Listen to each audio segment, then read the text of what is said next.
ইয়া আইয়ুহাল্লাযীনা আমানু কু আনফুসাকুম ওয়া আহলিকুম নারা। পৃথিবীর মানুষ, তোমরা তোমাদের পরিবারকে জাহান্নাম থেকে বাঁচাও।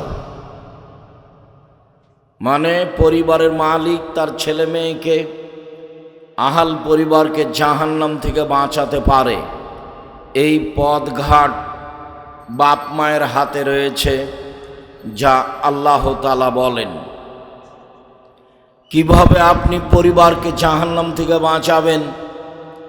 আপনার ছেলে মেয়ে তো স্কুলে ঢোকেই বলছে সকালে উঠে, ও কালিমা তোমার আকাশ, ও কালিমা তোমার বাতাস। তো কালিমার তো আর আকাশ বাতাস নয়, বা আকাশ বাতাস তো আল্লাহর। তো আপনার ছেলে মেয়ে এখানে জাতির কি কল্যাণ করতে পারে? ও তো নিজেই মুশরিক, ওর শিক্ষক মুশরিক, ওর প্রতিষ্ঠান মুশরিক, ওর জাতি মুশরিক। ও তো কখন মুশরিক হয়ে দিন রাত ঘুরে বেড়াচ্ছে, তার তো হিসাবই নাই। সাবান রাদিয়াল্লাহু তাআলা আনহু বলেন, রাসূল সাল্লাল্লাহু আলাইহি সাল্লাম বললেন, পৃথিবীর মানুষ, আমার জাতির উপরে বড় আশঙ্কা। আমি তোমাদের উপরে আশঙ্কা করে গেলাম তিনটি বিষয়ে। এক, আইম্মাতাম মুজিল্লিন, ভ্রান্ত হুজুর। হুজুর হবে ভ্রান্ত, এটা আমার আশঙ্কা, এটা আমার ভয়। তিনি অন্য জায়গায় বলেন যে হুজুরকে দেখতে লাগবে হুজুর, তার অন্তর হবে শয়তানের অন্তর। হাদিস বুখারী মুসলিম। এই কথা রাসূল সাল্লাল্লাহু আলাইহি সাল্লাম বলেন। তিনি বলেন, আলেম ওলামা আমার সুন্নাত ছেড়ে দিয়ে অন্য সুন্নাত ধরে নিয়ে বলবে এইটাই রাসূলের সুন্নাত। আমার আদর্শ ছেড়ে দিয়ে অন্য আদর্শ গ্রহণ করে বলবে এইটাই রাসূলের আদর্শ। রাসূল সাল্লাল্লাহু আলাইহি সাল্লাম বললেন, পৃথিবীর মানুষ মনে রেখো, আমি তিন বিষয়ে আশঙ্কা করে যাচ্ছি। তার একটি হচ্ছে ভ্রান্ত হুজুর। দুই, ওয়াসাতালতাহিকু কাবাইলু মিন মুতাবিল মুশরিকিন, আমার উম্মত হিন্দুদের সাথে মিশে যাবে, এইটা আমার ভয়। আমার উম্মত হিন্দুদের সাথে মিশে যাবে, এইটা আমার আশঙ্কা। জাতির সামনে আমি আশঙ্কা করে গেলাম। তিন, ওয়াসাতাবুদু কাবাইলু মিনাল আওসান, আমার উম্মত মূর্তি পূজা করবে। আমরা নাকি সরস্বতী, ভগবতী, কালী, দুর্গার পূজা করব। কালিমার আকাশ বলবো, তো কালিমার তো পূজা করাই হলো। কালিমার আকাশ আর বাবার আকাশ, কালিমার কেন আকাশ হবে?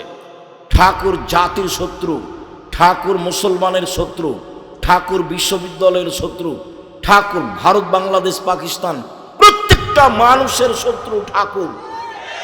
যেদিন ভারত, বাংলাদেশ, পাকিস্তানের মুসলমান ইংরেজদের হাতে নির্যাতিত, সেদিন ঠাকুর লন্ডনে মুচ পাকায়। আর ঠাকুরের গান আমার ছেলে মেয়ে বলবে মানে?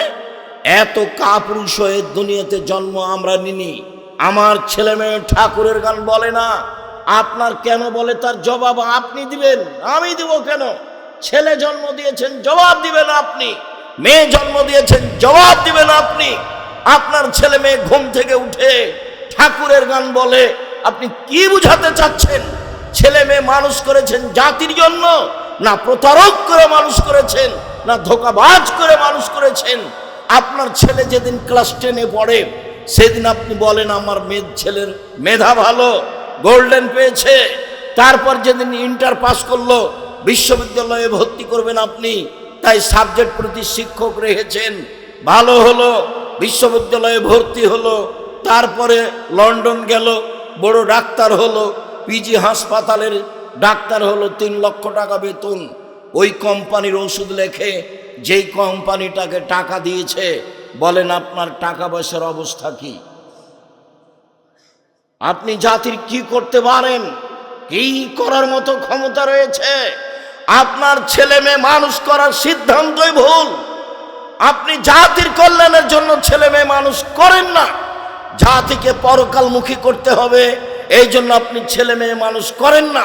বা আপনার নিজেরই জানা নাই যে কিভাবে ছেলে মেয়ে মানুষ করলে জাতির জন্য হতে পারে। তাই তো আপনাকে দেখলে আমার খুব আফসোস হয়, মাঝে মধ্যে বলি, বুঝেও বুঝে না ওরা, অন্তর আছে বুঝে না, দেখেও দেখে না ওরা, চক্ষু আছে দেখে না, শোনে না ওরা, কান আছে শোনে না। উলায়েকা কাল আনাম, তারা হলো পশু প্রাণীর মতো, তারা গরু ছাগলের মতো, তারা কুকুর শ্রেণীর মতো, বালহুম আযাল, বরং তার চেয়ে খারাপ। আপনার ছেলে মেয়েকে আল্লাহ তাআলা বলছেন কুকুর শ্রেণীর মতো, পশু প্রাণীর মতো, গরু ছাগলের মতো। গরু ছাগলের মতো ছেলে মেয়ে মানুষ করে জাতির কি করতে পারেন আপনি? আপনার ছেলে বা কি করেছে? 50 বছর থেকে 100 বছর থেকে আপনার ছেলে, অতীতকে আপনি চ্যালেঞ্জ করেন, দেখেন আপনার ছেলে মেয়ে কি করেছে। ভুল হিসাব। আপনি বলেছেন যার মেধা ভালো গোল্ডেন পেয়েছে, এগুলো আপনার বলা মাত্র। আপনার ছেলে মেয়ে জাতির জন্য মানুষ হয়নি, নিজের জন্য হয়েছে। চোর হয়েছে, ধোঁকাবাজ হয়েছে, প্রতারক হয়েছে, শুধু ধান্দাবাজ, টাকা ইনকাম করার জন্য হয়েছে। জাতির কল্যাণ আপনার জানা নেই, আপনার ছেলের জানা নাই, আপনার মেয়ের জানা নাই। কি বুঝবেন আপনি যে জাতির কল্যাণ কাকে বলে? যেহেতু ছেলে মেয়েকে কি শেখাতে হবে, কি বুঝাতে হবে, কি পড়াতে হবে, এইটুকু আপনি হিসাব করতে পারেননি। মহান আল্লাহ বলেন, ইয়া আইয়ুহাল্লাযীনা আমানু, হে বিশ্বাসীগণ, কু আনফুসাকুম ওয়া আহলিকুম নারা, তোমরা তোমাদের পরিবারকে জাহান্নাম থেকে বাঁচাও। কি করলে আমরা পরিবারকে জাহান্নাম থেকে বাঁচাতে পারি? চলেন ধারাবাহিকভাবে দু একটি নিয়ম কানুন পেশ করি। লোকমান হাকিম তার ছেলেকে বলেন, বুনাইয়া, ও আমার আদরের ছেলে, লা তুশরিক বিল্লাহ, আল্লাহর সাথে বিন্দুমাত্র শরিক করো না। ইন্নাশ শিরকা লাযুলমুন আযীম, শিরক হচ্ছে সবচেয়ে বড় পাপ। লোকমান হাকিম তার ছেলেকে, পরিবারকে জাহান্নাম থেকে বাঁচানোর জন্য শিরক করতে নিষেধ করছে। আর বাংলাদেশের মাটিতে ক্লাস আরম্ভই হয় শিরক দিয়ে। তাহলে আপনি আপনার ছেলে মেয়েকে কি দিয়ে জাহান্নাম থেকে বাঁচাবেন? শুনুন, পাপের জগতে সবচেয়ে বড় পাপ হলো শিরক। আবু হুরায়রা রাদিয়াল্লাহু তাআলা আনহু বলেন, রাসূল সাল্লাল্লাহু আলাইহি সাল্লাম বলেছেন, আকবারুল কাবায়রা সালাসা, সবচেয়ে বড় পাপ তিনটি। তার 1 নম্বর পাপ হচ্ছে আল ইশরাকু বিল্লাহ, আল্লাহর সাথে শিরক করা। 2 নম্বর পাপ হচ্ছে উকুকুল ওয়ালিদাইন, পিতামাতার অবাধ্য চলা। 3 পাপ হচ্ছে শাহাদাতু জুরে, মিথ্যা সাক্ষী দেওয়া। কত মানুষ নরসিংদী জেলে 15-20 বছর থেকে আছে, নিজেই জানে না আমি কেন জেলে। জজ জানে না ঘটনা কি, উকিল জানে না ঘটনা কি, সাক্ষী জানে না ঘটনা কি। সাক্ষীকে বলেছে 50,000 টাকা দিব তোমাকে, অমুককে তুমি মেরে আসো, বাস অমুকের ব্যাপারে তুমি বিরুদ্ধে সাক্ষী দিবা।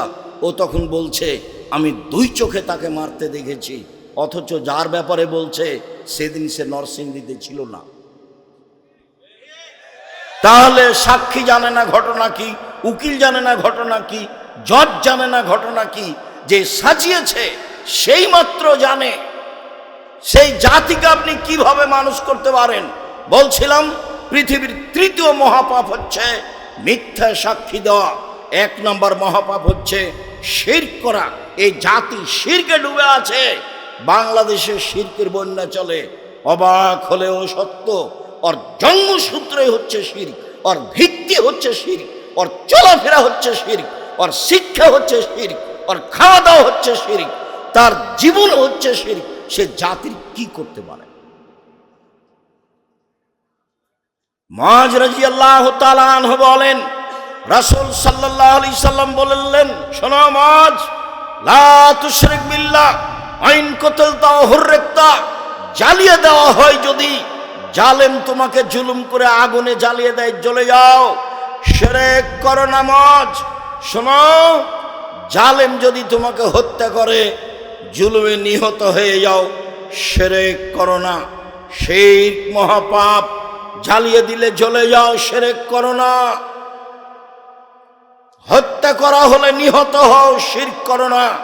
শিরক মহাপাপ। বাংলাদেশের মাটিতে শিরকের বন্যা চলে। রাসূল সাল্লাল্লাহু আলাইহি সাল্লামকে জিজ্ঞাসা করা হলো, আইয়ুদ্দামে আকবার, সবচেয়ে বড় পাপ কোনটি? তখন তিনি বললেন, আনতাদু আল্লাহ নিদ্দান ওয়া খালাকাক, তোমাকে যে সৃষ্টি করেছে তার সাথে তুমি শিরক করো, এটাই হচ্ছে বড় পাপ। সম্মানিত দিনী ভাই বোন, আবু হুরায়রা রাদিয়াল্লাহু তাআলা আনহু বলেন, রাসূল সাল্লাল্লাহু আলাইহি সাল্লাম একদা বললেন, পৃথিবীর মানুষ 7টি ধ্বংসাত্মক জিনিস থেকে বেঁচে থাকো, যাতে তোমরা ধ্বংস হয়ে যাবা। তার একটা হচ্ছে শিরক বিল্লাহ, আল্লাহর সাথে শিরক করা। প্রত্যেক হাদিসে 1 নম্বর পাপ এসেছে শিরক করা। শিরক মহাপাপ। আনাস রাদিয়াল্লাহু তাআলা আনহু বলেন, রাসূল সাল্লাল্লাহু আলাইহি সাল্লাম বলেছেন, আল্লাহ তাআলা বলেন, ইবনা আদম মা দাওয়াতানি ওয়া রাজাউতানি, তুমি আমাকে যেভাবে ডাকো আমি সেভাবে থাকি, তুমি যেভাবে বলো আমি সেভাবে শুনি, তুমি আমাকে কাছে ক্ষমা চাইলে আমি ক্ষমা করে দিই, আমি পরোয়া করি না তুমি কত বড় পাপী, আমি পরোয়া করি না তুমি কত বড় পাপী, তুমি যেভাবে ডাকো আমি সেভাবে থাকি, তুমি যেভাবে বলো আমি সেভাবে শুনি। আদম সন্তান শোনো, লাউ বালাগাত জুনুবুকা আনানাস সামায়ে, তোমার পাপ বেশি হতে হতে যদি আকাশে লেগে যায়, পাপ আর পাপ, আকাশ জমিন পরিপূর্ণ পাপ, তুমি যদি আমার কাছে ক্ষমা ভিক্ষা চাও আমি তোমাকে ক্ষমা করে দিব, আমি পরোয়া করি না তুমি কত বড় পাপী, তুমি যেভাবে ডাকো আমি সেভাবে থাকি, তুমি যেভাবে বলো আমি সেভাবে শুনি।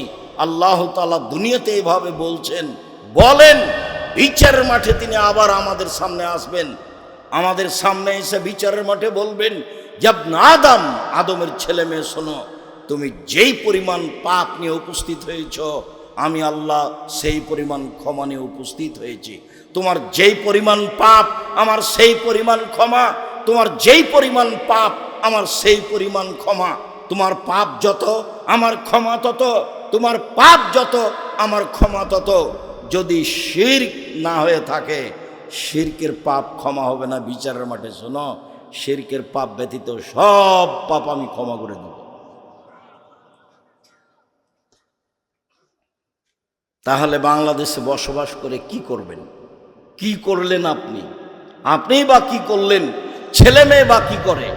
লোকমান হাকিম বলছেন, আব্বু শিরক করবা না জীবনে। এরপরে তিনি বলেন, ইয়া বুনাইয়া আকিমিস সালাহ, আব্বু তুমি সালাত আদায় করো। পরিবারকে বাঁচাতে গিয়ে লোকমান হাকিম তার ছেলেকে বলছেন, আব্বু তুমি সালাত আদায় করো। মানুষের জীবনে সবচেয়ে জরুরি কাজ সালাত আদায় করা। রাসূল সাল্লাল্লাহু আলাইহি সাল্লাম বলেন, মৌরু আওলাদাকুম বিসসালাত ওয়াহুম আবনাউ সাবঈ সিনিনা, তোমরা তোমাদের ছেলে মেয়েকে সালাত আদায় করতে বলো যখন তার বয়স 7 বছর। ওয়াদরিবহুম আলাইহা ওয়াহুম আবনাউ 10 সিনিনা, তুমি তাকে পিটিয়ে সালাত আদায় করাও যখন তার বয়স 10 বছর। বাপ বেঁচে আছে, ছেলে মেয়ের বয়স 10 বছর সালাত আদায় করে না, তখনও সে বাপ।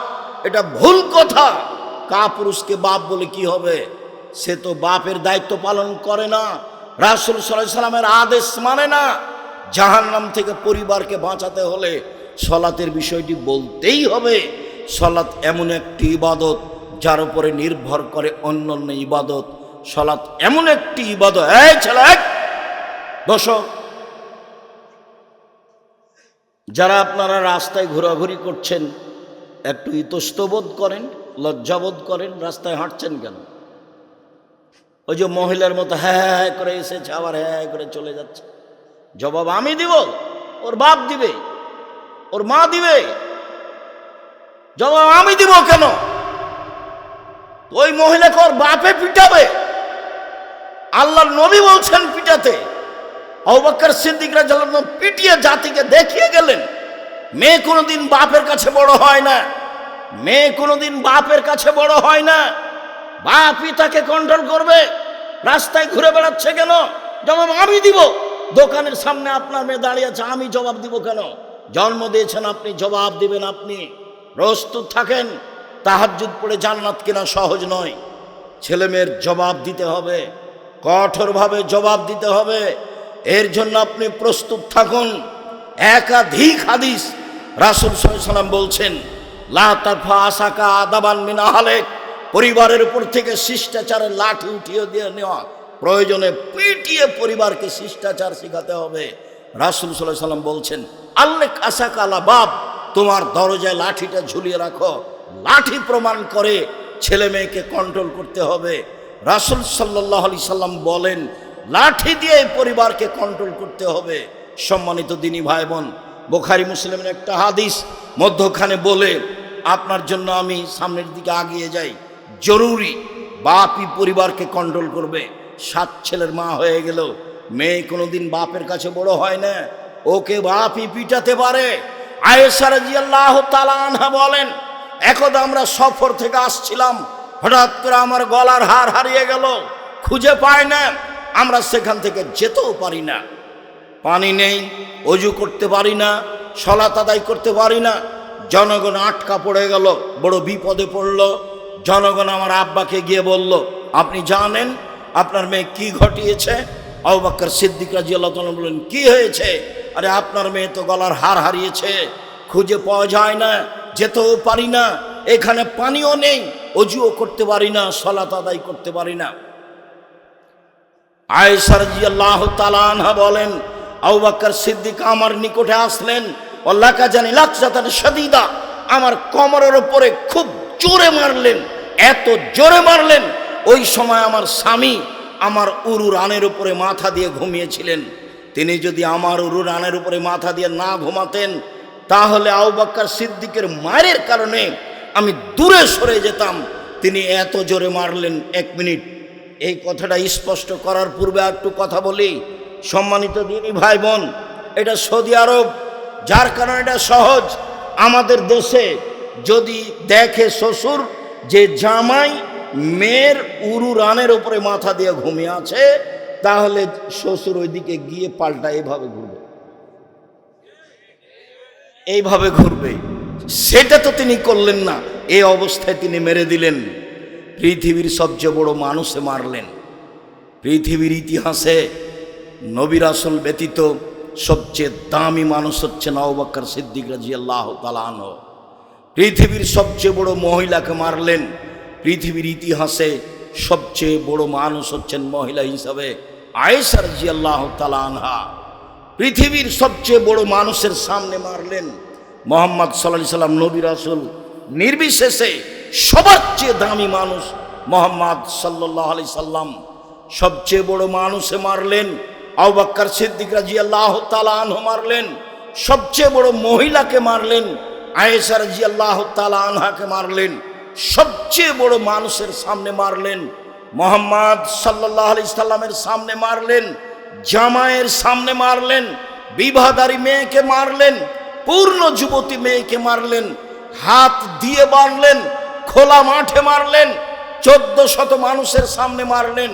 পৃথিবীর সবচেয়ে বড় মানুষে মারলেন, পৃথিবীর সবচেয়ে বড় মহিলাকে মারলেন, পৃথিবীর সবচেয়ে বড় মানুষের সামনে মারলেন, বিবাহদারী মেয়েকে মারলেন, পূর্ণ যুবতী মেয়েকে মারলেন, জামাইয়ের সামনে মারলেন, হাত দিয়ে মারলেন, খোলা মাঠে মারলেন, 1400 মানুষের সামনে মারলেন।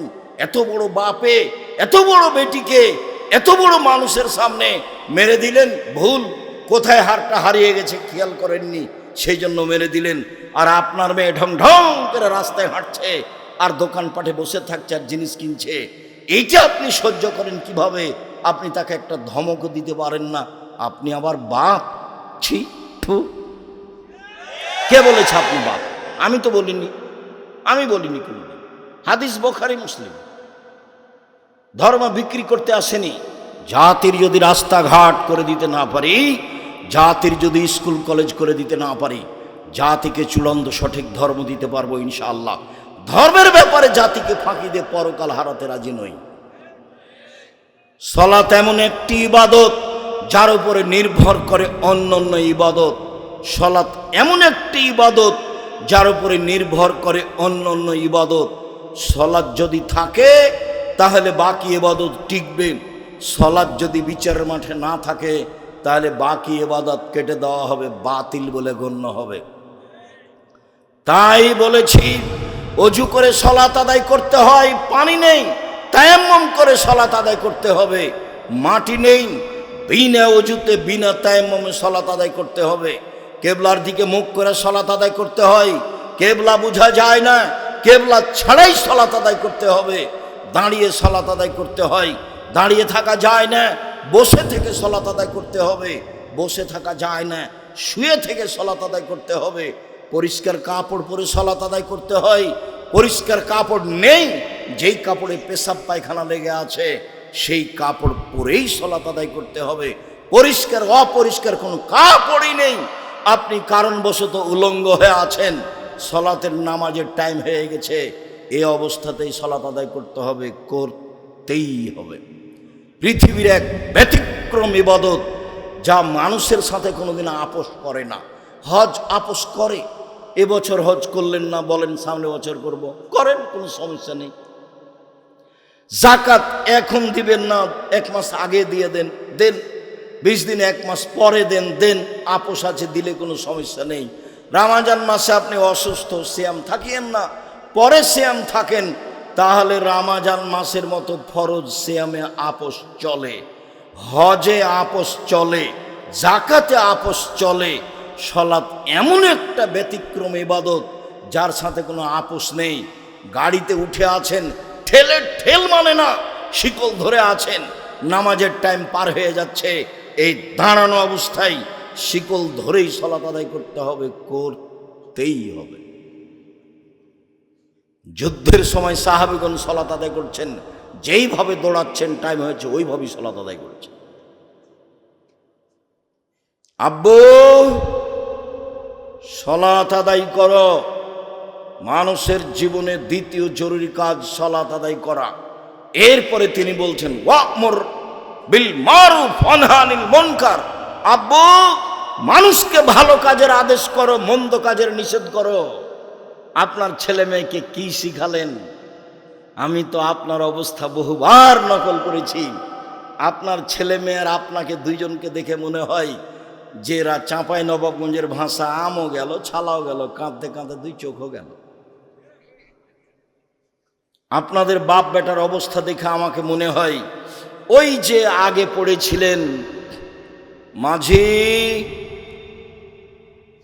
চাঁদ কেন বাড়ে কমে রে, আমি কি এসব জানি, তোর জীবন চারায় নাই মিছে। মাঝি এ জানিস, আমি কি ওসব বুঝি, দেখি তোর জীবন আটা নাই মিছে। মাঝি এগুলো কি বুঝিস, আমি কি এসব জানি, দেখি তোর জীবন 12 আনাই মিছে। বাতাস উঠেছে, নৌকা হিলে উঠেছে। মাঝি বলছে বাবু সাঁতার জানো বাবু? তখন বাবু বলছে না রে মাঝি, না, আমি তো সাঁতার জানি না। তখন মাঝি বলছে বাবু এখন দেখি তোর জীবন 16 আনাই মিছে। আপনাদের বাপ বেটার জীবন 16 আনাই মিছে। কি করতে পারেন? বললেন যে আমার মেয়ে গোল্ডেন পেয়েছে, কত প্রশংসা, খালা বলছে, ফুফু বলছে, বোন বলছে, ভাই বলছে, সবার সামনে বলছে, প্রশংসার কোনো হিসাব নাই, অথচ পানি খরচ করতে জানে না, পায়খানা করে যে ছুঁচতে হবে সেটা জানা নাই। কিভাবে পায়খানা করার পরে কাপ পরিষ্কার করতে হবে, পানি খরচ করতে হবে সেটা তার জানা নাই। আর বাপও খুশি, মাও খুশি। কি করলেন জীবনে, জীবনটা 16 নাই মিছে। দেখেন লোকমান হাকিম বলছেন আব্বু ভালো কাজের আদেশ করো, মন্দ কাজের নিষেধ করো। আব্বু মনে রেখো এটাই হচ্ছে সবচেয়ে বড় কাজ, ধৈর্যের পরিচয় দাও।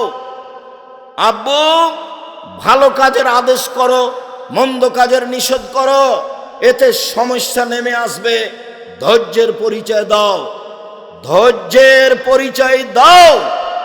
ধৈর্যের পরিচয় দেওয়াই হচ্ছে জীবনে সবচেয়ে বড় সফলতা। এই কথা লোকমান হাকিম তার ছেলেকে বলেন। তিনি বলেন আব্বু রাস্তায় চলার সময়তে মধ্যম গতিতে চলবা। আব্বু মানুষের সাথে কথা বলার সময় নরম হয়ে কথা বলবা, মানুষকে উপেক্ষা করে বলবো না। শোনো, মানুষের সাথে কথা বললে কণ্ঠ নিচু করিও, জোর কণ্ঠ হচ্ছে গাধার কণ্ঠ। এইভাবে লোকমান হাকিম তার ছেলেকে উপদেশ দিচ্ছেন। উপদেশ কোরআন মাজিদে পড়ে আছে 1450 বছর থেকে। না আপনি নিজে পড়েন, না আপনার ছেলে মেয়ে পড়ে, না আপনার বউ পড়ে, না আপনি নিজে পড়েন, একেবারে জীবন 16 আনাই মিছে। কি হবে এই জীবন দিয়ে? আপনি কি করতে পারেন জাতির? আপনার ছেলে মেয়ে জাতির কি করতে পারে? করেছে বা কি? দাপট দেখাবেন না, ক্ষমতা দেখায়েন না। দাপট দেখিয়ে, ক্ষমতা দেখিয়ে, মানুষকে জেল হাজতে দিয়ে অপমান করে খাটো করে বেঁচে থেকে লাভ নেই। সময় 45 মিনিট। যার যত জুলুম বেশি তার তত সময় কম। ফেরাউনের সময় কয়েক মিনিট। এই যে ডুবলো, এই যে ডুবলো, এই ডুবলো, আর নাই নাই নাই ফেরাউন। তারপরে আদ সামুদ হঠাৎ করে নেই, না কই আদ নাই সামুদ নাই, খালি ইতিহাস আছে, শুধু ইতিহাস আছে, দেখতে দেখতে নেই। আদ সামুদ সবচেয়ে বড় জালেম, বিশাল ক্ষমতার অধিকারী। ফেরাউন বড় জালেম। অল্প সময়, আপনাদের নেত্রীর 45 মিনিট সময় দেখে হুঁশ করা দরকার। ক্ষমতা দেখাবেন না কাউকে। দলীয় দাপট দেখিয়ে মানুষকে অপমান করে খাটো করে বেঁচে থাকার চেষ্টা করিয়েন না। আপনি মাটির মানুষ, আবার আপনাকে তৈরি করা হয়েছে শুক্র কীট দিয়ে, দুর্গন্ধময় একটা পদার্থ দিয়ে। আপনার কোনো ক্ষমতাই নেই, আপনার কোনো মান নেই, আপনার কোনো মর্যাদা নেই। আপনি মাটির মানুষ, আপনি দাপট দেখান কেন? ক্ষমতা দেখান কেন? মানুষকে অপমান করেন কেন? মানুষের জমিজাল করেন কেন? কেন এভাবে চাঁদা আদায় করেন? চাঁদা আদায় করবেন কেন? মানুষ বাড়ি ঘর করে, চাঁদা আদায় করতে যান কেন? এই ছেলে, ভিক্ষা করে খাওয়া বেটা, বাপ বেটা ভিক্ষা করে খাও, চাঁদা তোলো কেন? মানুষের উপরে রাহাজানি করো কেন? জুলুম করো কেন? ব্যবসায়ীর কাছে টাকা নিতে যাও কেন? তোমার মতো শয়তান বাজে ছেলেকে টাকা দেওয়ার জন্য? তুমি তো একটা চোর, তুমি জাতির জন্য ভারী, তুমি পশু, তুমি প্রাণী, তুমি কুকুর সিরিয়ালের মতো। একজন ব্যবসায়ীর দোকানে গিয়ে ক্ষমতা দেখাও কেন? কে তোমাকে দল করতে বলেছে? কে তোমাকে এগুলো করতে বলেছে? কখনো নয়। 90 সাল থেকে বলে আসছি, উপার্জনের পথ 4টা। 1, দিন মজুরি, সন্ধ্যায় টাকা শেষ। 2, জমি চাকরি, 25 দিনে বেতন শেষ। 3, জমি চাষ, সমান সময় আর না হয় লস, সমান সমান আর না হয় লস। 4, ব্যবসা। তখন আল্লাহ রসুল বললেন, পৃথিবীর মানুষ শুনে রেখো, সত্যবাদী বিশ্বস্ত ব্যবসায়ীরা জান্নাতের নবীদের সাথে থাকবেন। নবীদের সাথে সহজেই থাকা যায় না। একজন সাহাবী রাতে রাসূলের কাছে অজুর পানি নিয়ে গেছেন আর মেসক। আল্লাহ রাসূল খুশি হয়ে গেছেন। খুশি হয়ে গিয়ে বলছেন, সালমা শেতা, তুমি কিছু চাও?